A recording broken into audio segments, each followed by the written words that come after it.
ইসলামী ছাত্র শিবির। আউযু বিল্লাহি মিনাশ শাইতানির রাজিম।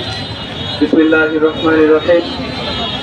শহীদ কাফেলা প্রান্তীয় সংগঠন বাংলাদেশ ইসলামী ছাত্র শিবির 48তম প্রতিষ্ঠা বার্ষিকী উপলক্ষে বগুড়া জেলা পূর্ব শাখা কর্তৃক আয়োজিত আজকের এই বর্ণাঢ্য র্যালিতে আমাদের মাঝে উপস্থিত আছেন বাংলাদেশ ইসলামী ছাত্র শিবির বগুড়া জেলা পূর্ব দক্ষিণ শাখার সাবেক সভাপতি সেক্রেটারি বৃন্দ, উপস্থিত আছেন বর্তমান দায়িত্বশীল ভাইয়েরা, সেই সাথে আমার সামনে উপবিষ্ট প্রিয় শিক্ষার্থী ভাইয়েরা। আসসালামু আলাইকুম ওয়া রাহমাতুল্লাহ। প্রিয় ভাইয়েরা, আপনারা জানেন 1977 সালের 6 ফেব্রুয়ারি ঢাকা বিশ্ববিদ্যালয়ের কেন্দ্রীয় জামে মসজিদে 6 জন ভাইয়ের নেতৃত্বে ছাত্র শিবিরের পথ চলা শুরু হয়। ছাত্র শিবিরের এই পথ চলা ছিল বাংলাদেশের সকল শিক্ষার্থীদেরকে সৎ, দক্ষ এবং দেশপ্রেমিক নাগরিক তৈরি করার কাজ। প্রিয় ভাইরা, এই ছাত্র সমাজকে সৎ, দক্ষ এবং দেশপ্রেমিক নাগরিক তৈরি হিসেবে কাজ করার জন্য যে সে পথ চলা শুরু করেছিল, এই পথ চলাকে রুদ্ধ করে দেওয়ার জন্য, থেমে দেওয়ার জন্য আমাদেরকে চোখ রাঙানি দেখানো হয়েছে, আমাদেরকে গুম করে দেওয়ার ভয় দেখানো হয়েছে, আমাদেরকে শহীদ করে দেওয়ার ভয় দেখানো হয়েছে। 1977 সালে ঢাকা বিশ্ববিদ্যালয়ের মসজিদ থেকে যে ছাত্র শিবিরে যাত্রা শুরু করেছিল, আজকে শুধু ঢাকা বিশ্ববিদ্যালয়ের মসজিদ নয়, সারা বাংলাদেশের মসজিদ, মাদ্রাসা, শিক্ষা প্রতিষ্ঠান, প্রত্যেকটি পাড়া মহল্লায় প্রত্যেকটি শিক্ষার্থীর হৃদয়ে জায়গা করে নিয়েছে ছাত্র শিবির। প্রিয় ভাইরা, বাংলাদেশ ইসলামী ছাত্র শিবির একজন মানুষকে, একজন ছাত্রকে সৎ, দক্ষ এবং দেশপ্রেমিক নাগরিক তৈরি করার জন্য কাজ করে যাচ্ছে।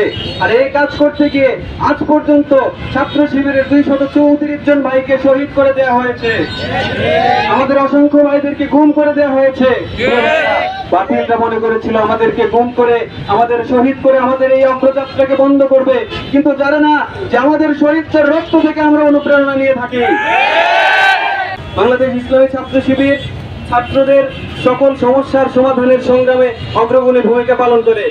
এই আলোকে 77 সাল থেকে আজ পর্যন্ত বাংলাদেশের বুকে ছাত্ররা যখনই বৈষম্যের শিকার হয়েছে, ছাত্ররা যখনই নির্যাতনের শিকার হয়েছে, শোষণের শিকার হয়েছে, ছাত্র শিবির সবটুকু দিয়ে ছাত্র সমাজের পাশে দাঁড়ানোর চেষ্টা করেছে। প্রিয় ভাইরা, এর বাস্তব দৃষ্টান্ত আপনারা জানেন, আপনারা অবগত আছেন। জুলাই বিপ্লবে ছাত্র সমাজ যখন যৌক্তিক দাবি নিয়ে বাংলার রাজপথে নেমেছিল, বৈষম্যহীন একটা ব্যবস্থা চেয়েছিল, এই ছাত্র সমাজকে নির্বিচারে গুলি করে এক মহোৎসব করেছিল এই ফ্যাসিবাদ সরকার।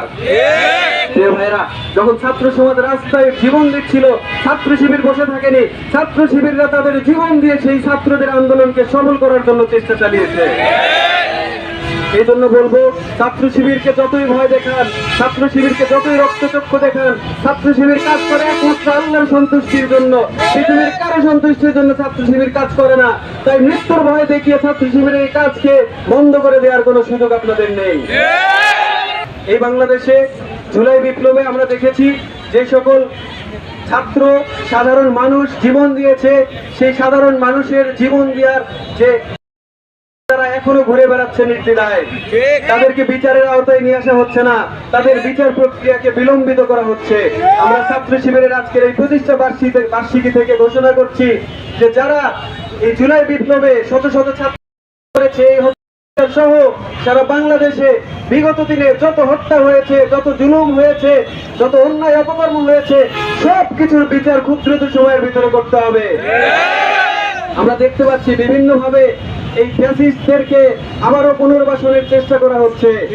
আমাদের অনেক রাজনৈতিক দলের নেতৃবৃন্দ এমন সুরে কথা বলছেন যে ফ্যাসিবাদের সেই প্রেতাত্মারা আবারও উঁকি ঝুঁকি মারার সাহস পাচ্ছে।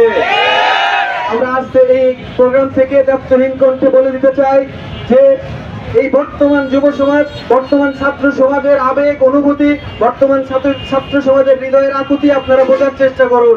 এমন কিছু করার চেষ্টা করবেন না যে ছাত্র সমাজের বিরুদ্ধে চলে যায়। সর্বশেষে বলছি যে আবারও যদি এই বাংলাদেশে ফ্যাসিবাদকে পুনর্বাসনের চেষ্টা করা হয়, যদি শহীদদের এই হত্যাকে বিলম্বিত করা হয়, যদি বিভিন্ন কৌশলে ফ্যাসিবাদকে আবারও প্রতিষ্ঠা করার চেষ্টা করা হয়, ছাত্র শিবির নিজেদের জীবন দেওয়ার শপথ নিয়ে রাস্তায় নামতে একটুও দ্বিধাবোধ করবে না।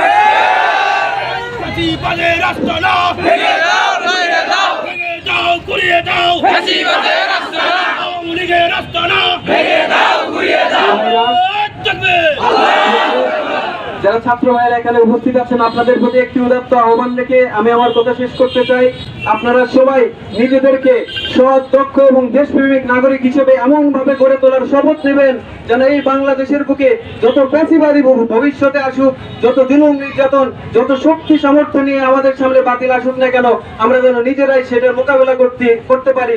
এই প্রস্তুতি আমাদের নিতে হবে। আপনারা পারবেন ইনশাআল্লাহ। আল্লাহ তাআলা আমাদের সবাইকে কবুল করুক। পরিশেষে সবাইকে বাংলাদেশ ইসলামী ছাত্র শিবির বগুড়া জেলা পূর্ব শাখার পক্ষ থেকে ধন্যবাদ জানিয়ে, আন্তরিক মোবারকবাদ জানিয়ে আমার কথা এখানে শেষ করছি। আসসালামু আলাইকুম ওয়া রাহমাতুল্লাহ। বাংলাদেশ জিন্দাবাদ, বাংলাদেশ ইসলামী ছাত্র শিবির জিন্দাবাদ, ইনকিলাব জিন্দাবাদ।